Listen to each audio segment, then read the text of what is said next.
دین پوری طرح وجود میں نہیں آتا جب تک انصار اور مہاجر آپس میں مل کر ایسے نہ ہو جائیں جیسے دو سگے ایک دوسرے سے محبت کرنے والے بھائی ہوتے ہیں۔ جب تک انصار اور مہاجر آپس میں مل کر ایسے نہ ہو جائیں کہ باہر سے آنے والا یہ تمیز نہ کر سکے کہ ان میں انصار کون ہے مہاجر کون ہے، اس لیے کہ جب تک کسی ملک کے مقامی باشندے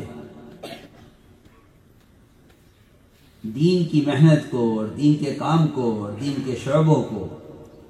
وہ چاہے مراکز ہوں، مساجد ہوں، مدارس ہوں، دینی تحریکیں ہوں، جب تک مقامی لوگ دین کے کسی کام کو اپنا کام نہیں سمجھتے، اس وقت تک باہر سے آنے والے مہاجرین کچھ نہیں کر سکتے۔ میں نے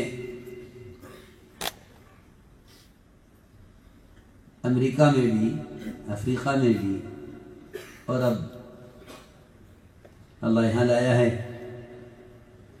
میں نے اس پورے سفر میں اس بات پر غور کیا کہ ان ملکوں میں جو استعداد و صلاحیت ہے، اس استعداد و صلاحیت سے تو امید یہ کی جا سکتی تھی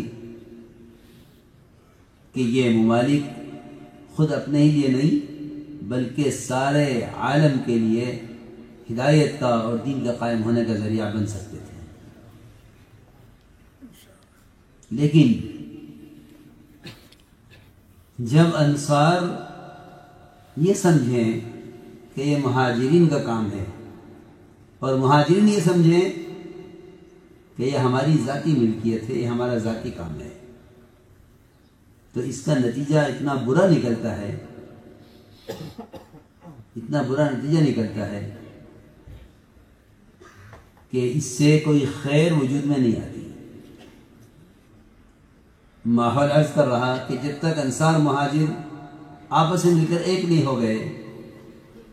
اس وقت تک مدینے سے باہر اسلام نہیں پھیلا۔ اسلام کے پھیلنے کی جگہ مدینہ ہے، مکے سے اسلام نہیں پھیلا ہے، اسلام مدینے سے پھیلا ہے، مکہ مکرمہ اسلام نہیں پھیلا ہے، اسلام مدینے سے پھیلا ہے۔ لیکن یہاں سے اسلام کے پھیلنے کی جو بنیادی وجہ ہے وہ انصار اور مہاجرین کا باہمی تعاون ہے۔ انصار مدینہ نے مہاجرین کا استقبال جو کیا ہے وہ اپنی جان، مال، وقت سب کچھ ان کے حوالے کیا، تب مدینہ منورہ اسلام کے پھیلنے کا مرکز بنا۔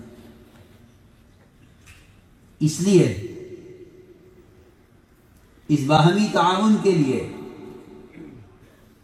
ہمیں چند نسبتوں سے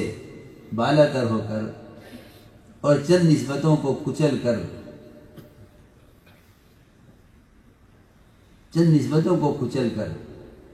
جس میں زبان کی نسبت، برادری کی نسبت، رنگ کی نسبت، علاقائیت اور قومیت کی نسبت، برادری اور خاندان کی نسبت،